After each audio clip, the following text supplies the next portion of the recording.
Welcome, everyone, to the Sonoma Spiel. My name is Tim Zahner with the Sonoma Valley Visitors Bureau, recording this on May Day. Happy May Day, everybody. May means, of course, the maypole and or international workers' rights, or both, maybe all together. We have like grand collaboration. But it also means we're moving into that time of year when people want to go camping and outdoors and spending more time with their friends and families under the blanket of stars and above the rolling hills, or someplace between the two. And in Sonoma Valley, we have a lot of opportunities to do that. Whether it's at a regional park or our own little plaza, which is a cute little city park, or even some of our really amazing state parks that we have here in Sonoma Valley. And with that, today I have a very special guest. Now, I know every week I say I have a very special guest, but this time I do actually mean it. I've been trying to get them to come on the podcast for a very, very long time, but they are from such a beautiful place. It's so hard to get him to come down the mountain, down here to the big city of Sonoma to come talk to us, but I'm glad he did. John Roney, park manager from Sugarloaf Ridge State Park. How are you doing? Doing great, Tim. Thanks for having me on. You bet. And thank you for coming down the mountain, going past the waterfall, around all the poison oak, ran past the Yeti or whatever's up there. We keep the poison oak cleared back, so not too much. and you brought down the mountain. So, John, what I said, you're park manager at Sugarloaf Ridge State Park, and because that was kind of a longer title. But tell me, first of all, what is Sugarloaf Ridge State Park? So Sugarloaf Ridge State Park is about just under 5,000 acres up in the Mayacamas Mountains. Okay. About 30 miles of trails, 45 campsites. Amazing diversity of ecosystems and plants and animals. We have nearly 800 plant species. Wow. We've got mountain lions, black bears, bobcats, coyotes, deer, all of the above, and even rare creatures. Recently, we've seen a badger, a mink, and mountain quail. So we've got it all up there. It's an amazing place. But how far is it from right here? We're in downtown Sonoma, the big city. How far is it from here? 25, 30 minutes, depending on if you're leaving rush hour. But it's a whole other world when you come up Adobe Canyon Road, and the main part of the park's at 1,200 feet. So like this morning, I was up on top of Bald Mountain, our highest peak, and the valleys were all fogged in. Yeah. But it was just beautiful and clear, and actually warmer up there than it was down below. It is, yeah, because the cool stays trapped in the valleys. Yeah, so it's and not only the ecosystems, we got redwood forest and oak woodlands and chaparral and meadows, but it's also, we have diversity of hiking opportunities. People just think of Sugarloaf as steep climbs to the mountains. Right, adventurous hikes. Which we have plenty of those. We have hikes that will break your heart and your spirit. Right. But we also have a half-mile ADA trail, which connects to a mile-long flat gravel road. Okay. So you could do 3 miles flat and easy, and we lead these hiking series called Slow Journeys. People in a walker, wheelchair, just can't move like they used to. Right. And they go on those trails, and very popular. People love it. Oh, good. So just don't think of Sugarloaf as only steep, difficult trails. We have trails for everybody. You have adventure travel, you have accessible travel, and sometimes adventure and accessible travel are the same, depending on the people. Yeah. Exactly. Well, yeah. Then they for the slow journeys, it'll be like you'll be a plant expert, flowers or birds or history. So we just incorporate that into our programming. I love that. Now, and I also mentioned that you're the park manager. Yeah. You said it's Sugarloaf Ridge State Park. Do you work for the state of California? I don't. So I'll give you with a 1-minute history. Go for it. I work for the Sonoma Ecology Center. Sonoma Ecology Center. Okay. And they're a Sonoma-based environmental nonprofit, been around 37 years now. Okay. And we do restoration work, education work, research, a lot of watershed research, and also some land management, like Montini Preserve in Santa Rosa. We manage that. Nathanson Creek Preserve, the Sonoma Garden Park, Van Hoosier Wildlife Preserve, a wildflower preserve. Oh, I didn't know. Van Hoosier is yours too. Okay. Yeah. Wow. Well, we don't own it. We just manage it. No, you manage it. Yeah. And then Sugarloaf Ridge State Park, which we manage for the state of California. That's great. And that goes back to 2011, 2012, when there's a whole bunch of state parks closed. And AB 42, a bill was passed allowing nonprofits to operate state parks. Gotcha. So Jack London Park Partners operates Jack London. We operate Sugarloaf. You guys are on opposite sides of the valley. Yeah. Like you're literally, I mean, they're Glen Ellen. Yeah. You're Kenwood, so kind of diagonal. Yeah. So that's, very similar operations. We work a lot with them. Another great group. But John, now's the time. I mean, nobody's listening. Yeah. Which park's better?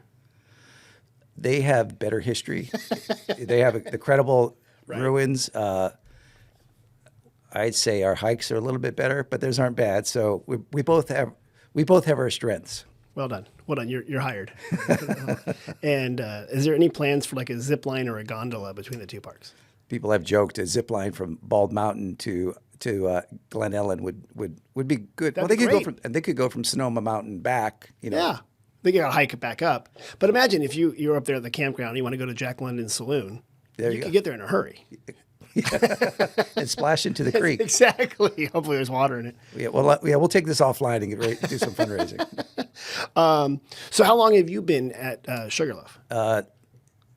3 months going on 12 years. So I originally came on the Ecology Center, back when all the parks were closed, the Ecology Center was very involved with reopening all the closed state parks in the area. Okay. And pretty much somebody was found for everybody but Sugarloaf. It's kind of a little out of the way, but it has the headwaters of Sonoma Creek and the headwaters of Santa Rosa Creek on the far side of the park. And the McCormick I did not know that. Okay. Two of the most important creeks in Sonoma County. Right. And the Ecology Center, Richard Dale, our executive director, knew that if a park is closed, it doesn't mean nobody's there. It just means the people you don't want going are there. Yeah, nobody's watching. Nobody's watching. And so he put together a coalition of, at that point, it's 5 nonprofits, part of Team Sugarloaf, to reopen the park. Okay. Now it's just Robert Ferguson Observatory and us left. And so we do all the park operations there. And it's been going great.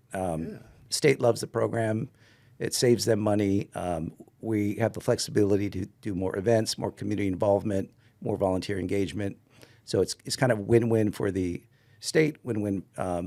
For us, it's a good project, and win-win for the public. I know, and I don't know if other states do this, but it really is a good partnership program. I'm seeing, at least here in Sonoma County, that I know of, and I'm sure it's been repeated in other parts of the state. But yeah, somewhat. it works.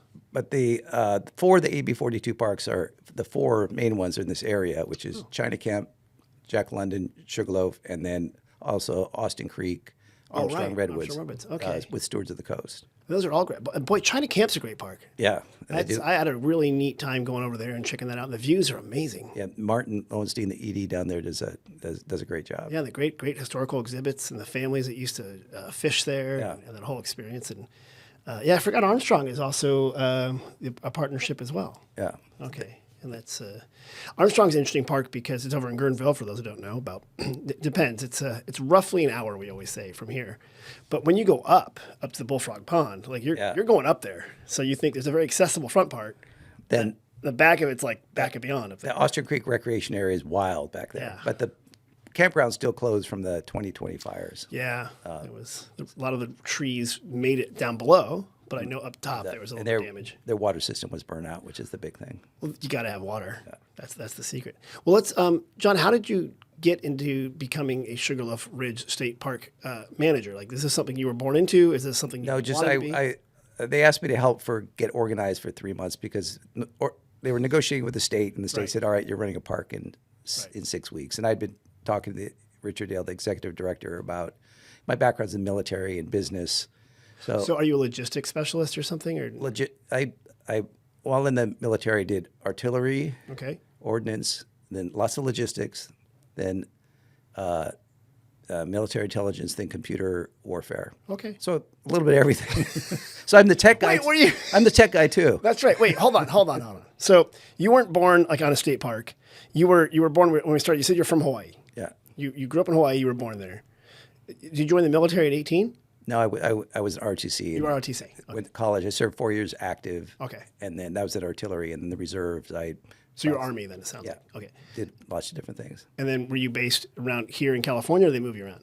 In the active duty, I was in Germany, and then the reserves, I was up in Seattle, and then I was Southern California, then Seattle, then here. So doing different reserve jobs. And then when you drummed out of the Army, were you here in? Well, I was in when I retired from the reserve. So then my day job was I was doing business consulting, and then I owned a business. Oh, okay. Here in Northern California. Yeah. So I know a lot about since I'm a business consultant, I know a little bit about every kind of business around. That's right. You were expert in nothing but like And same in the jack of all trades. And then when you drop into park, so I was supposed to help for 3 months, and then they said, "Can you stay a little bit longer?" And then it's been 12 years. Been 12 years. That's a very long temporary assignment. Yes, but it's been fun because every day is different. I am the tech support guy. Right. I complain to my children and to my staff is why the old guy still tech support. You know what's funny about that? That's actually funny because like there's that generation that still knows how to do floppy disks and boot stuff from a drive. And then there's like kids these days who don't, kids these days, all they know are touch screens. That's my theory is they expect things to work. When we started computers, nothing worked. So we had to know how to troubleshoot. And a store called Radio Shack still existed. Yes. So you could go in there and there was some guy that had heard of your problem. And he might not have the actual solution, but he knew some guy who also might have the same problem. So, yeah, I can't. Those days are long gone. But then, but every day is like different from doing the budgets to helping with social media to the other day a school group came up to the park and broke down on the hill, so we had to organize a trucks and van and ATV to get them all to the observatory for the field trip. So your days, you have a planned day, and then you have the day that hit you. I mean, things go sideways. That's right. Were you growing up? Were you big into hiking and outdoors? Yeah, hiking, camping, a Boy Scout. Oh, okay. Swimming. All those things. Spent a lot of time outdoors. And you said you grew up on Big Island? Mostly on the Big Island. Lived on Kauai and Oahu for periods. Wow. Okay. Now we're taking the sidestep here, but first time I went to Hawaii was a couple of years ago. I went to Maui, so I know it's not the Big Island. But what interested me was the amazing diversity of food cultures that kind of smashed together. The Portuguese food and Asian and Polynesian. What's some of your favorite Hawaiian food? Well, I mean, I love the classic Kahlua pig. I've Kahlua'd a few pigs in my yard. Now I just do them in the oven. So I do love poi. Okay. And I would tell everybody, poi is good with something. If you went to an Irish party and they just gave you plain potato with no butter or salt or sugar, right, you would hate it. It's like people go to a luau and they spoon poi without putting in the pig or the lomi salmon in it. It doesn't taste. Wait, what is poi? Poi, that's a gray stuff that they serve at luau's. Sorry. What a description. Is it a gravy? No, it's a mashed taro root. Oh, it's taro. Okay. Yeah, so I love poi, and then the Japanese food that's there and the Filipino food. Anyway, it's all good. I loved it. All these little food trucks were there, and it was just fantastic. All the different food, and I forgot the Portuguese influenced fried carbohydrate delicious donut. Malasada. Oh my gosh, those are good. Yeah, those are dangerous. They are. I did not know, but every culture has a fried carbohydrate. Thank God. All right, so we're back at Sugarloaf. You're bringing kids around. Tell me if I'm a visitor, what are some of the things that I can do, whether it's a day trip or a longer trip? So what I do is before you get here, go to our website, sugarloafpark.org or sonomaecologycenter.org. or the Sonoma Valley Visitors Bureau website, where sometimes our events are on there as well. All the time, and you are hired, sir. Good job. Good job. I mean, just for example, last night at the park, we had a full moon hike with 40 participants. Wow. People love it because, I'd love to go hiking in a full moon, but if you don't know the park and the trail is right. But they had a great time, full moon rise. This weekend, another great event is we're doing the Sugar Shuttle.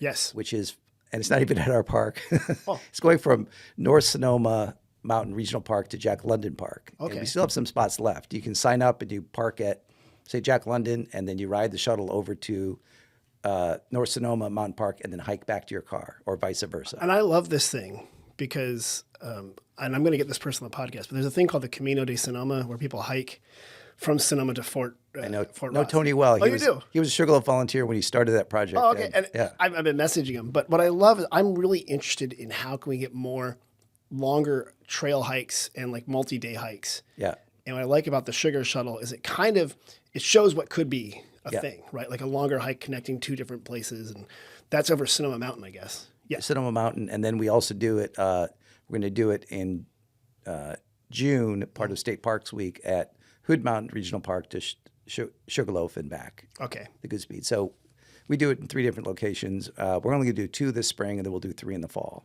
I think it's a great program. And if anyone's listening that has a ton of money, I think they should sponsor it forever because it should be every weekend. There's a shuttle because that would be fantastic. That'd be fun. Someone with an electric van to hook us up. Yeah, kind of going. People really do love it. Okay. And then also just this weekend on Saturday, we have a Knocks Your Socks Off wildflower hike. Oh, Though this year I'll say our wildflowers are big in variety and moderate in volume. It's been because of the hot and cold weather. yeah, we had like a real herky-jerky spring. It got really hot, and so a lot of them like, let's go. And then it got cold again and rainy again. But we had a hike the other day, saw 40 different flowering species. So there's lots of variety, but Right.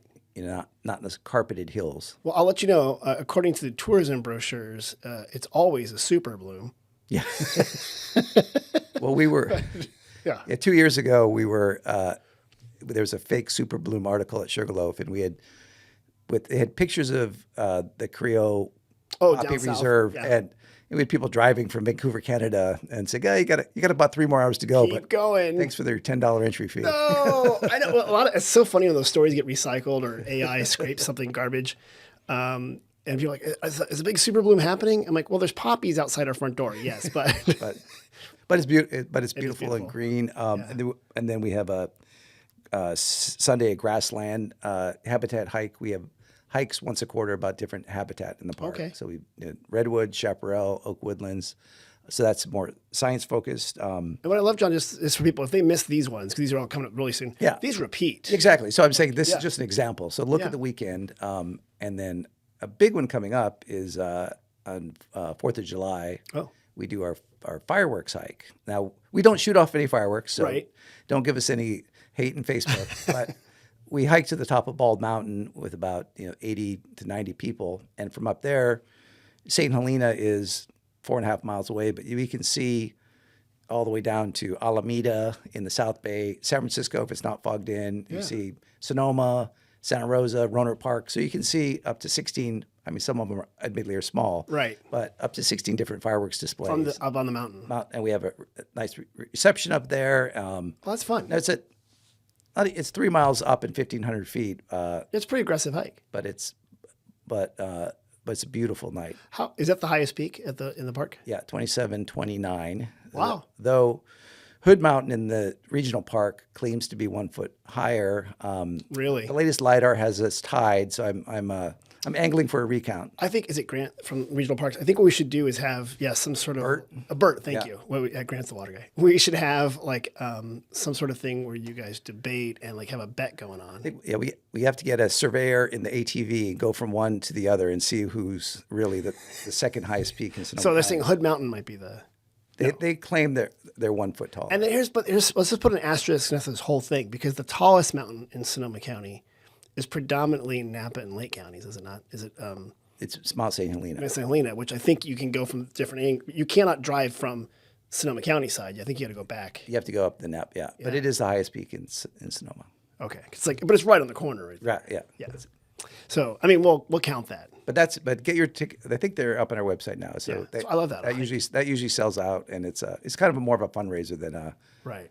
it's not that expensive. It's $80, but Well, that's good, and it supports the park. supports the park. And we don't get any operating money from the state, so it's all done on our events, camping, day use fees, donations from our supporters. Buying merch at the gift shop. Merch. We have beautiful merch at the gift shop. It's not that expensive either. It's not. No, it's fun.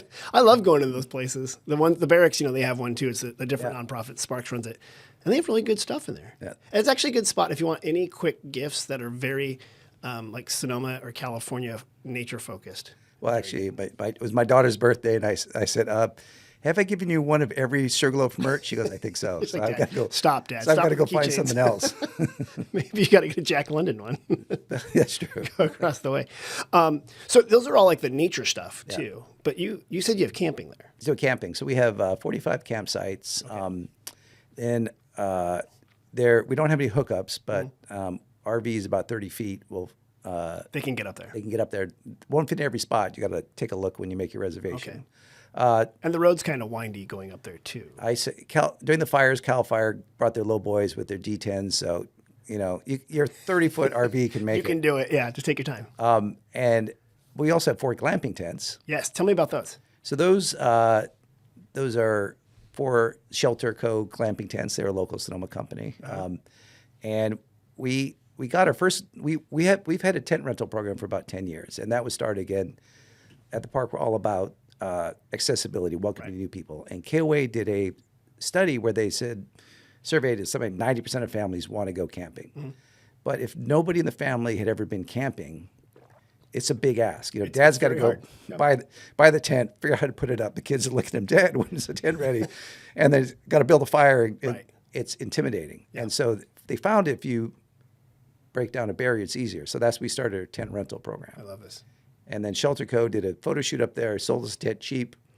So we put it up, and the idea was just going to be in our rental inventory. After the first time moving it, our campground staff said, this is staying right here.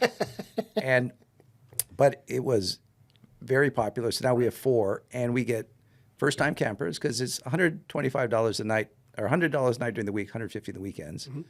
But for 2 nights, it's the cost of a new tent. Right. So we get like first-time campers easing their way in. Then we get campers aging out. Like I can't put up a tent, but I love your foam full-size bed and your chairs, and I can show up. And then we also get people who have money and want to have their life easy. Well, we welcome them all. Yeah, well, there's they say with travelers 3 E's: ease, economy, and elegance. There you go. You can always have 1 out of 3, sometimes 2 out of 3, but never 3 out of 3. So what I like about it, because when you showed me these photos, I was like, yes, let's do this. This is amazing. People get very excited about just rolling up and having a good outdoor experience. And, if you live in the city, you also might not have a tent or a place to store it. Well, that's why when my kids were young, went camping, I had a 2-night minimum, because if we just went for 1 night, 1 day to get ready, 1 day to set up, drink 1 beer, you start taking down, you go home. And then all the cleanup. You put it in the garage, and you get all the sand out. Yeah. Did you guys do a lot of camping when your kids were young? Yeah, fair amount. Oh, yeah. Did you, where did you guys go? Were you around here, or did you guys kind of? We did some around here. Like we started with some good friends. We environmental campground down at Russian River. Then we did Bodega Bay. Then we did out to Napa, Bote Napa. Okay. And then kids got older. We started renting houses. Yeah, kids, they get a little less excited about tents around middle school. Yeah. So, so I always did a lot of camping. That's fun. I do like Bodega Dunes and that area out there. It's really pretty, and you kind of hit all the good ones. But the redwoods are beautiful to camp in. As well. I like that, especially down at Marin. Is it Samuel Taylor? Samuel P. Taylor. That's a neat park down there. All right, so we could do camping. We could do the hikes. You mentioned stars. Yeah, so don't want to forget our friends at Robert Ferguson Observatory. If you haven't been up there, they have the Hold this up. Yeah. largest telescope open to the public on a regular basis in California, a 40-inch telescope that they actually built themselves. Oh. And then they have a 20-inch camerascope, which NASA gave to USF, and then University of San Francisco realized that that's not the best place to have a telescope. And so they had a grant program, and the observatory got it. Really? I didn't know that. That could do deep space imaging, like a 10-minute, or actually up to 6 hours, but of a nebula that's in another galaxy or something. And then an 8-inch scope, which is great for planets and constellations. And it's really the best telescope setup in probably the West Coast. Yeah. And so they do about 100 events a year. So private events, they'll do school groups, and then they have public events, either a star party, we have a couple hundred people, or they'll do like focus nights where they'll do the solar system or the planets of the solar system, or nebula, or some specialty where it's a smaller group and unfocused. Gotcha. And there's a lot of volunteer astronomy groups that will.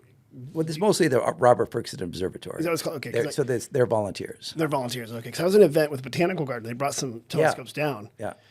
It was so cool. They're like, "Oh, go look here. This is Saturn or something." Yeah. It literally does blow your mind. You're like, I can't believe I'm looking at a planet and it's so clear and their docents, they're very excited and do a really good job of reading the room and giving the appropriate level, because they can go full space nerd, right. or they could do educator for kindergartners. They know how to do that. It's a good group, yeah. And they also do solar observing where they have solar scopes, and during the Saturday they have a star party. They have solar observing, which is fascinating. You see sunspots and solar flares, and looking at the sun is also very interesting. That is, and one of the things, and I have the brochure here, but it's in your park. So Yeah. the observatory is part of your park.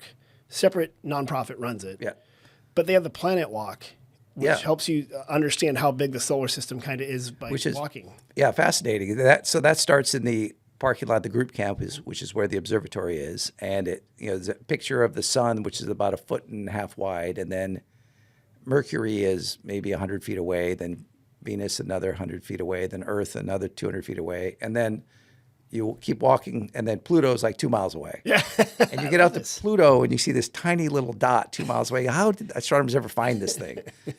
Well, they delisted it. That's what they did. I did have to go up a few years ago and change the sign to rename it to a minor planetoid, but I think they've gone back to planet. Can't we vote on that? I think they're calling it a planet again. I think it's a planet. So that's another really fun hike. I like it, and it's also because it's not something you think about here in your terrestrial existence. You're thinking of space, but you get the chance to kind of get the scale of it all. But it also reminds me of another thing we've done at the park.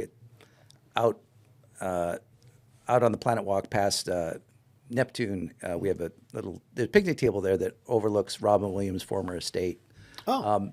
And up there, so far we've added 5, we call them park living rooms. And it's 4 Adirondack chairs and a bench. Really? And it's just more of an invitation to sit and be present and not, okay, I got to do my hike and go back. Right. Or when you get back and you sit down and you have a picnic table is okay, but after 15 minutes, you're ready to go. Right. But if you can just sit there and enjoy the view, and people love them. So we have 5 up now. We're putting 1 up. So a few of them are right in the picnic area. Huh. Some of them are a flat mile away.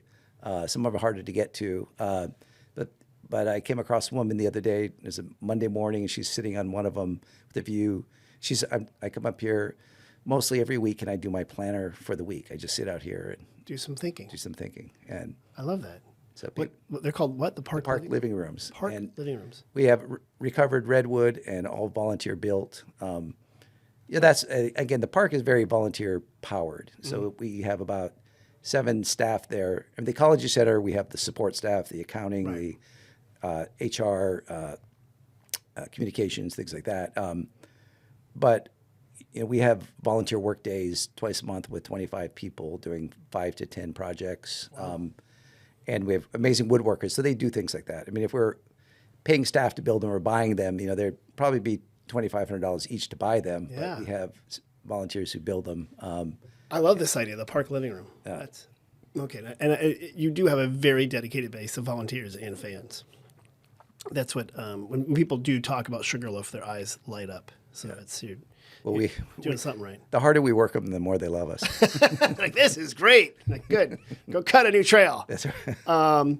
Speaking of trails, how many miles of trails are there? Or about 30 miles of trails. So it's a pretty big area. Yeah, okay. And from fire roads to single track. We have mountain bikes welcome at the park. Oh, they are? Okay. At Sugarloaf, though, mountain bikes are only allowed on the fire trails, none of the single track. Got it. Okay. And then also a very beautiful part of the park, which is not visited very often, is the McCormick section of the park. Tell me about that. So you access it through the Los Alamos parking lot of Hood Mountain Regional Park. Okay. So when you go over there, you got to pay the county, Right. but they're friends. It's okay. Right. I mean, we work a lot with the county because our parks are intertwined up there. Okay. And if you go out there, you typically have it to yourself. And the county has recently added at end of Wildcat Trail. They bought the piece of property across there. They've added a gate there, so now you can do a loop out there. Whereas previously it was kind of out and back. So now there's like a 4.2 mile loop.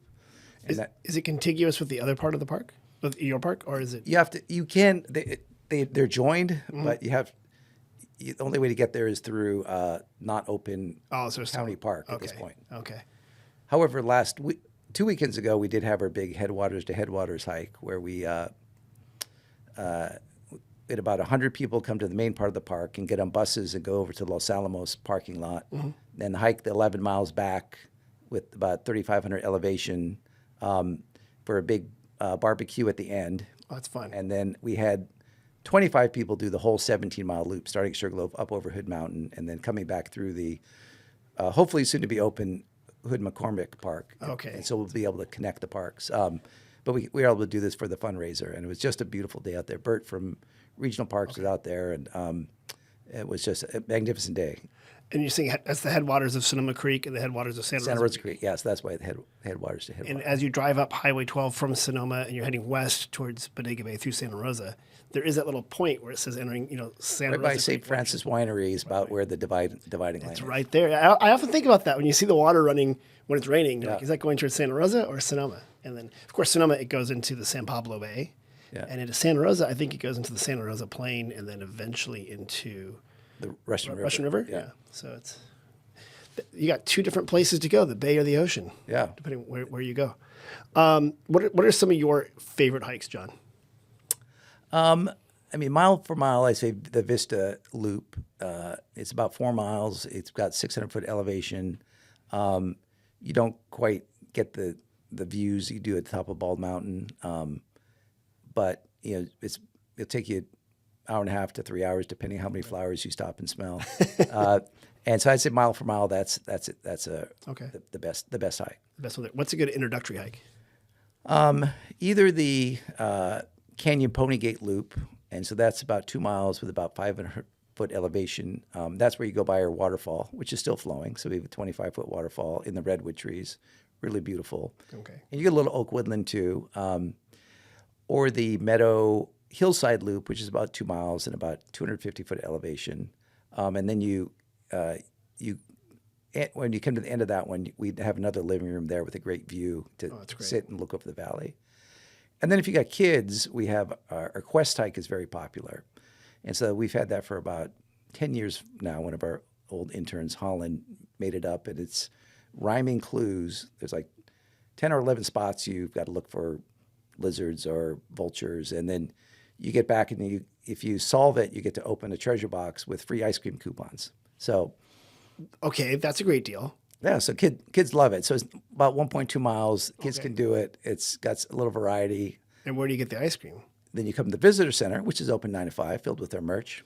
And if you're under 18, you complete it, you get a free ice cream. That's fantastic. I'm a little over 18, so I'll buy my ice cream. I think it's really neat. That's called the Quest hike. The Quest hike. I do like And then I brought for you here, Yeah. because we also have a lot of self-guided hikes you can do. Some of them are like the Planet Walk. There's a guide for that. We Okay. talked about that. Then we also have a fire recovery walk. Traces some of the fire areas that burned. Okay. And then we've got then also pamphlets, flowers of I see the Sugarloaf, flowers. I see birds. birds, Maybe. Okay, good. amphibians, and almost all these are in Spanish and English. I was say you have bilingual information, which I like. Yeah, and we also have a very active Spanish language program at the park, the Senderos Naturales, and so we do first-time camping programs, and then once or twice a month we do nature hike. Next one is the Well, I saw the pamphlet. I thought I brought it because I was gonna take exception. There's this beautiful bear on this thing, and I'm like, am I gonna see that bear on the hike? Or wait, hand this to me. So you do have bears up there. we do. So It says keep bears wild and healthy. I'm I don't know, maybe the project coordinator for the North Bay Bear Collaborative. It's about 20 nonprofits, government agencies, private landowners, Fish and Wildlife, Sonoma County Wildlife Refuge, Pepperwood, All Hands Ecology, state parks, regional parks. We're all part of it, and the bears do live in the area. And 2016, Bill Miller, state park environmental scientist who lived at Sugarloaf before it all burned, got a mother and cubs on camera. And so that was the indication that bears are living full-time in this area. Yeah, they're there because you have these trail cams. Yeah, so we have again, volunteer run. Now we have 45 trail cams throughout the park with about 25 volunteers. So we get bears all the time on our cameras. But we only have about 5 credible sightings with eyeball in 5 years, or no, like 7 years. Because bears are naturally very scared of humans. And that's what we're trying to do with North Bay Bear Collaborative, keep the bears wild and safe. Yes. Once they get into food, they're very smart. And if they get into trash and they have half a Big Mac and they go, that's 6 hours of manzanita berries right there in one bite, They don't go back. They're like it becomes Yosemite. And so far, very limited. So the Bear Collaborative, we study where we do scat surveys over the North Bay to see how many there are. Mm-hmm. There's one bear that was in Sugarloaf in 2020, Marin in 2023, back in Sugarloaf in 2024. How are you identifying that bear? By his scat. Otherwise, we collect the scat. We send it to UC Davis for DNA analysis, and they say that this is bear 52, bear 52, bear 52. Hold on. There is a postdoc student somewhere at UC Davis who looks at bear poop. He's not postdoc. He's a full professor.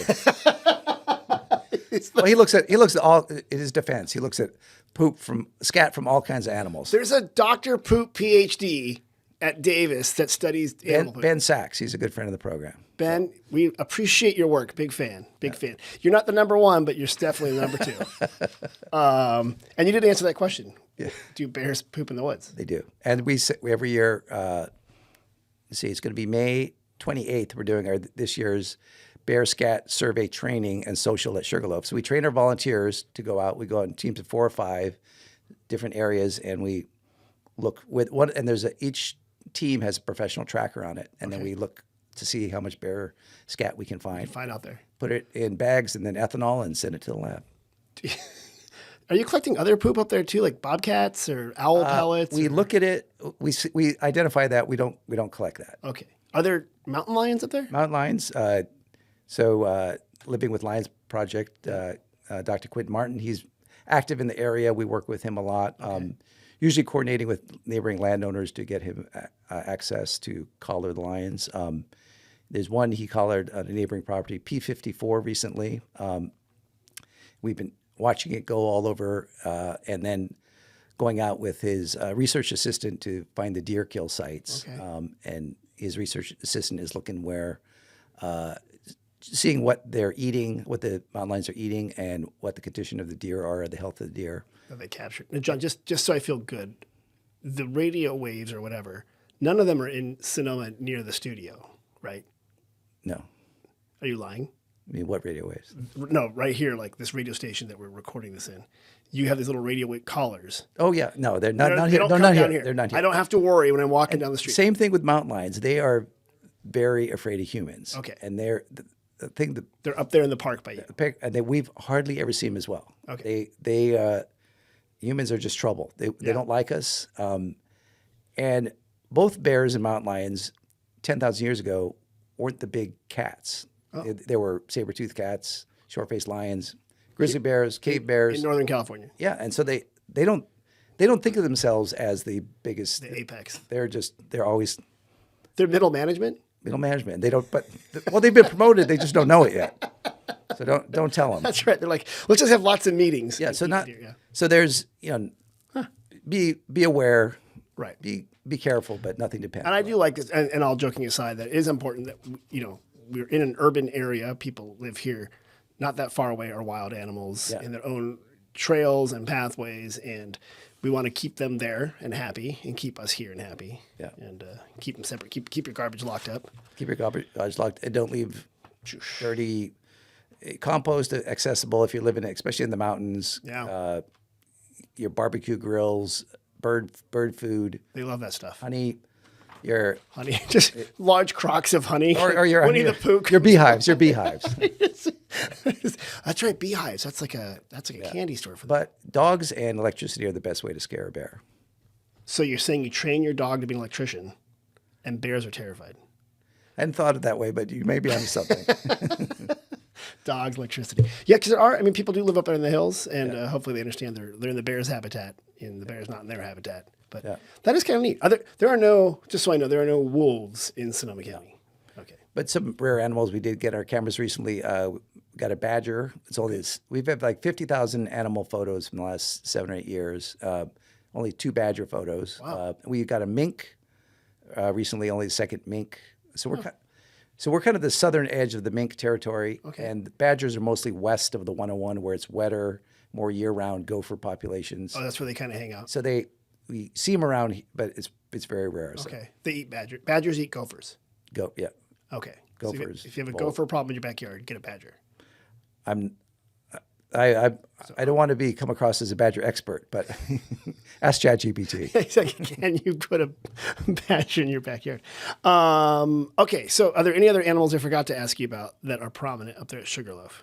Well, everyone's asking about rattlesnakes these days. Oh, they're up there. They're up there. Well, you keep selling it, my friend. I'm sorry. You keep selling the experience. You're like, watch out for the. But again, in the 12 years Right. I've been there, there's not one rattlesnake bite that's been reported to us. So And they're out there. You just gotta be careful. Yeah. And they come out usually when it's warmer or when it's colder to sun. I guess it's kind of weird. So if it's really hot, they'll come out at night more. Yeah. So sometimes like the spring is where you'll see more of them because it's warm enough to run around during the day. But again, just watch where you step, and it's not really. Only time I saw rattlesnake down in the Sonoma Valley was the Overlook Trail hiking at lunch.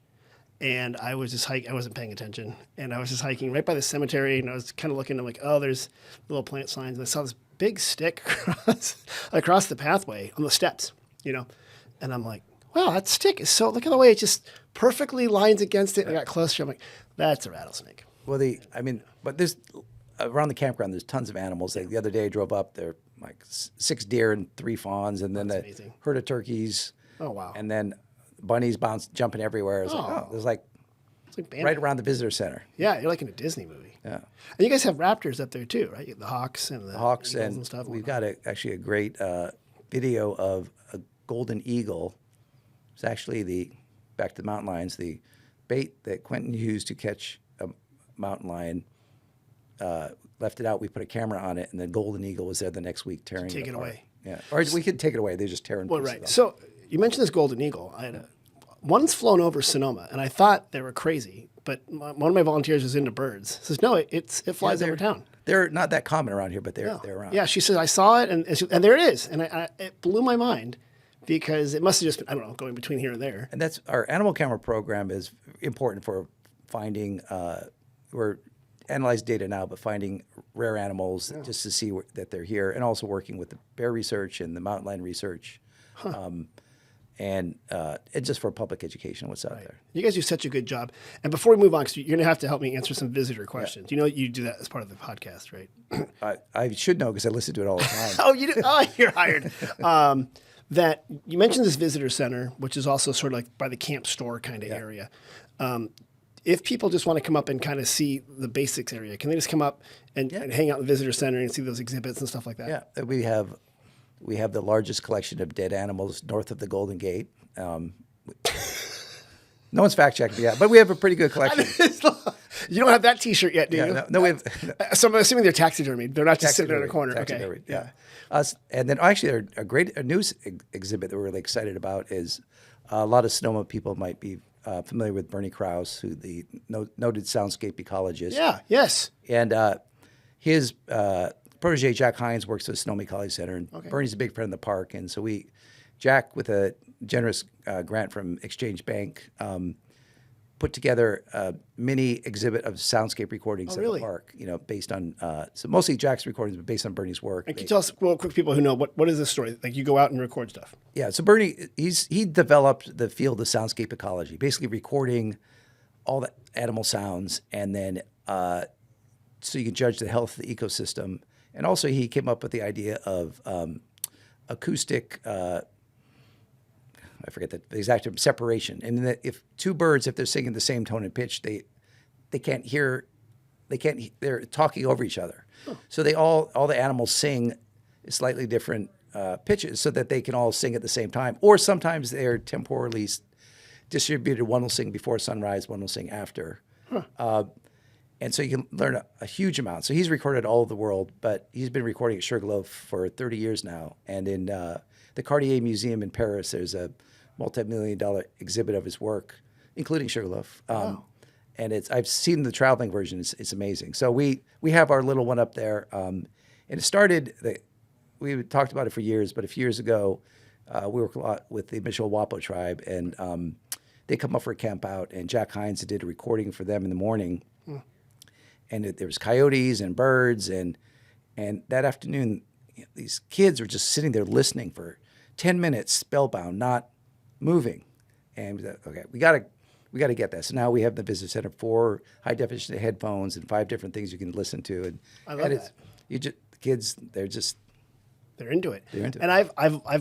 It's funny. I forgot that you would know him. I've been trying to get a hold of him because I would love to have him play some of the stuff on the podcast so we can hear these sort of things and learn about it. Or maybe have, you said Jack Hines is his? Jack Hines. That'd be wonderful. 'Cause Yeah. That'd be neat to see. And I've heard a couple clips I've seen online and stuff like that, but I'm sure the library he has must be massive and amazing. So, all right, John, this is good. This has been a very good introduction to Sugarloaf, but of course the best way for people to see it is to go there in person. If they want more information or they want to plan a trip, how do they find that out? So just sugarloafpark.org, and actually you can call us as well. We had someone the other day, the campers, they go, we called at 4 o'clock. Someone answered the phone. They said, yeah, we have a campsite. You can buy it over the phone. Oh, one thing on the camping, we do have first come, first serve spots. Okay. So you can call it. We sell them over the phone starting at 10 a.m. Okay. Because our motto is people who can't plan their lives 6 months in advance should be able to camp occasionally as well. So if you call us on Friday at 10, you're a pretty good chance of getting a spot. We have a few of them. But the visitor center is open. Or call us, email us, go to the website. Okay. And if you're going to come up, stop by the visitor center. We have it open pretty much 9 to 5. Okay. 5 days a week, and we find it's no matter what you see online, if you can come in and talk to somebody and say, we say how much time and energy do you have? Is our opening question, and then we can say, here's your 2 or 3 options. I mean, you and I both run visitor centers, and it's interesting that the value of the human touch. Yeah. People come in like, well, I'm looking at my phone, I can't figure it out. I'm like, well, I'm standing in front of you. And you can just ask me the question, and chances are I know the answer, right? So, or they say, well, I'm going to do this hike that's on all trails. I go, that's a bad hike. They always ask us, we're going to go here, and then we're going to go wine tasting there. I'm like, well, you're not going to be able to co-locate, and that's 2 hours away. Yeah. So I know it looks similar. So yeah, always ask at the visitor center. But okay, what was the website again? Sugarloafpark.org. And if they want to call you and talk to a human being? It's just, 707-833-5712. Perfect. That's also on the website. Okay, that's easy. That works it. So go check that out. Now, John, you cannot escape without answering visitor questions. Okay. So, and this is going to be easy for you. It's because you kind of are in the space. But here's the intro. We have 2 visitor centers. People call us. They text us. They send us emails. They slide into our DMs. They even walk into our visitor center and ask us questions. Yep. You're going to help us in the segment we call We Get Questions. This was actually an interesting one we got today. We got on Wednesday. Hello, I've been taking buses from Washington State through Oregon, and now I'm in Sonoma, and I'm on my way to San Francisco and then Phoenix. Can you tell me how to get to Phoenix via San Francisco on bus? You can ask for help. Take the Greyhound to San Francisco. Yeah, and then they from Sonoma, and then there's a Greyhound will get you there eventually. It'll get you there. You're right. And it turns out this guy has been taking a combination of like city buses, regional buses. He's a retired guy. That is awesome. And I'm like, I think if you're a certain age, a lot of public transit's free. So you always hear these stories of people who like in England are like, I'm going from the south of England all the way up to the top of Scotland on the city bus. But I'm like, what if you did that on the west coast of the United States, which it sounds like this guy's doing? God bless him. Yeah. So yeah, the short answer is you can easily get, you can get, I didn't say easily. Remember, economy, ease, and elegance. You can get from Sonoma to San Francisco and from San Francisco onward to Phoenix eventually. But to get from Sonoma to San Francisco, you can hop on the bus. We have the number 40 bus. We'll take you from Sonoma to Petaluma. And then from Petaluma, you can, if you want, hop on the SMART train. Yes. Okay, get on the SMART train, take the SMART train down to Larkspur. From Larkspur, you can hop on the ferry, and they'll take you right to San Francisco. And from there, there's a bus depot nearby. You can figure that out. You can also hop on Caltrain there. Down to San Jose. Down to San Jose. I think there's buses over to Amtrak that get you over there. So you can definitely do it, but... I seemed this guy had more time than money, so good for him. It was wonderful. So it worked out. You mentioned actually the Greyhound bus. On the Sonoma Plaza, right across from Girl and the Fig, there is a Cuneo Apartments, and there's a candle shop, and it's got a big arch on top of it, but kind of narrow. That was actually where Greyhound buses would stop on the plaza. Really? Yeah, and they would pull through. That was the Greyhound bus depot back in the day. So never knew. It's there. Now the buses just go right into the plaza. Okay, here's one we got from Christophe from San Francisco. I'm planning to come up to Sonoma on Saturday and wanted to know if you had any good suggestions for cheese and cheesemakers. There's the Bella cheese in Sonoma. That's my favorite local one. So Yeah. I would recommend that. So whoever's the cheesemaker there. Go talk to Vela. Yeah, Vela Cheese right there on 2nd Street. 2nd Street? Yeah. Wait, 2nd or 3rd? Well, anyway, Vela Cheese right there off the plaza and off the Sonoma bike path is an actual cheese maker. You can go there. You can also go to the Sonoma Cheese Factory, which is not anymore a cheese factory, but is an homage to what it was, historically a cheese factory. Now it's called the Butcher Man at the Cheese Factory, but they do sell a lot of cheeses there. Also, you could go to the Epicurean Connection, a woman named Shauna Davis and her husband Ben. They make cheese there and cheese classes. So you can take a one-day class or a cooking class on how to make a soft cheese. Just make a hard cheese in one day is very hard, probably impossible. But you can go there to the Epicurean Connection and do the cheese making classes. What I'd also recommend, Christoph, is getting the Cheese Trail map from our friends from the Cheese Trail Association, Vivian Strauss and her brother. And they have a really neat statewide map of all the cheesemakers. And they're not just in Sonoma Valley, they're all around Sonoma County and Marin and stuff like that. So there's a big honkin' map right here. I'll hold it kind of up. And yeah, you can kind of check out all the different places to go. So, John, have you gone to any of the? Are you a cheese person, John? I am, but my wife is lactose intolerant, so it's a lonely endeavor. You're just sitting there quietly eating brie by yourself in the closet, like I'm doing nothing. But yeah, so Chris, come on up. Christoph, come on up. Lots of different cheese options up here, as well as a lot of different wineries have cheese that they offer at the wineries and stuff like that.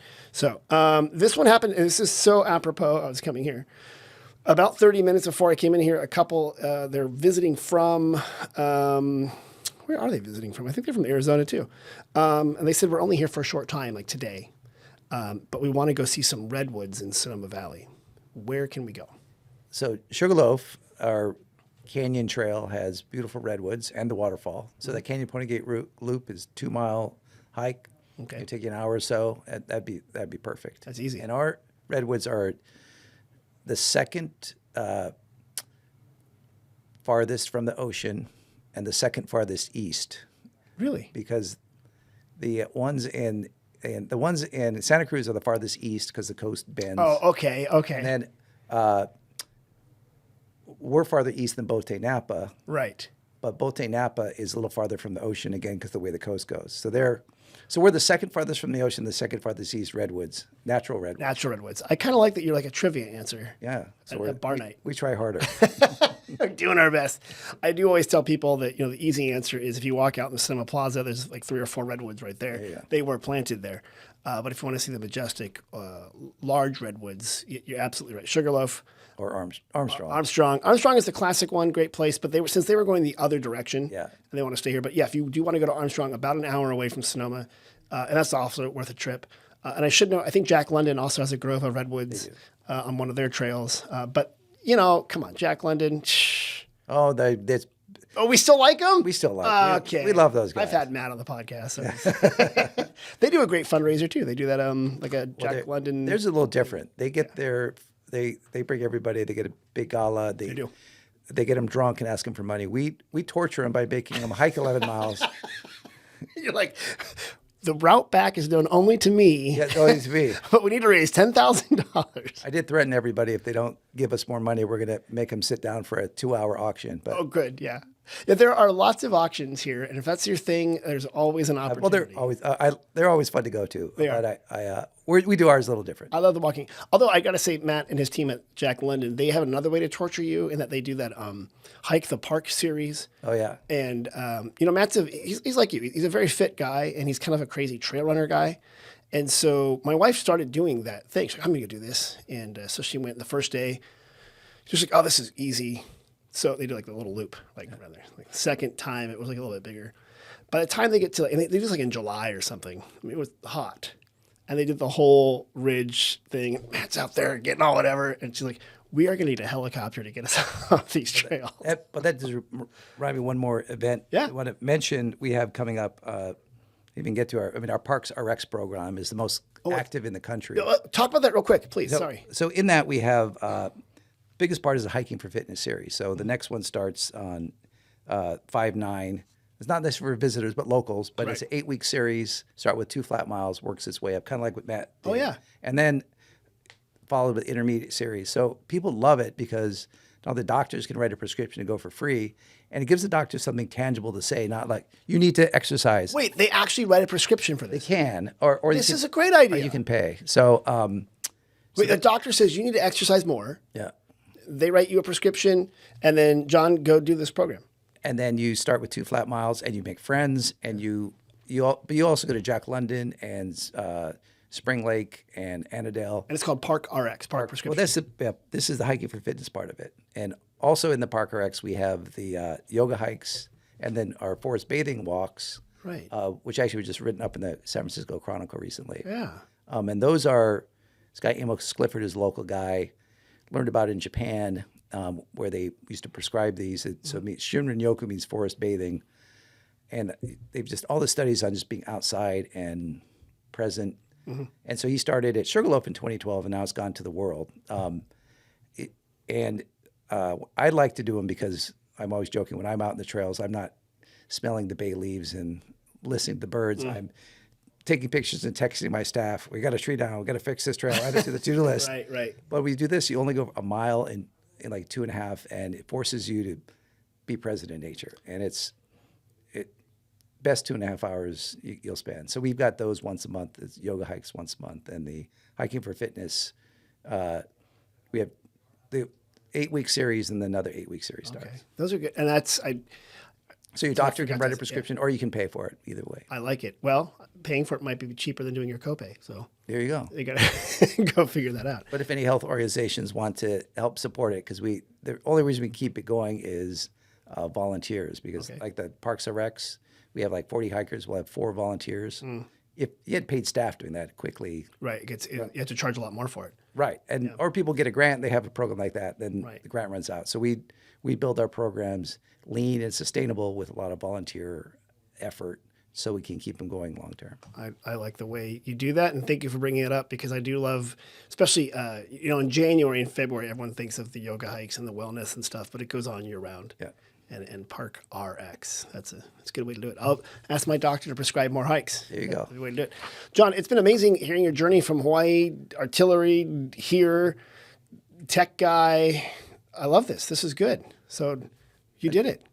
Well done. Thank you. Yeah. Thanks for having me. Of course. And come on up to Sugarloaf and say hi when you get there. I will. And then just so I remember, it's Sugarloaf State Park. What's the Sugarloaf website? Ridge State Park. Sugarloaf Ridge State Park. And the website is? Sugarloafpark.org. All right. After you go to sugarloafpark.org and reserve your campsite, signed up for some stuff, and, bought some merch in preparation for coming up there. After you've done all that, go to sonomavalley.com for deals, special offers, and events. Mom and Dad, have fun on your trip. Come back up, and we'll do some hiking at Sugarloaf. John, thank you very much. Thank you.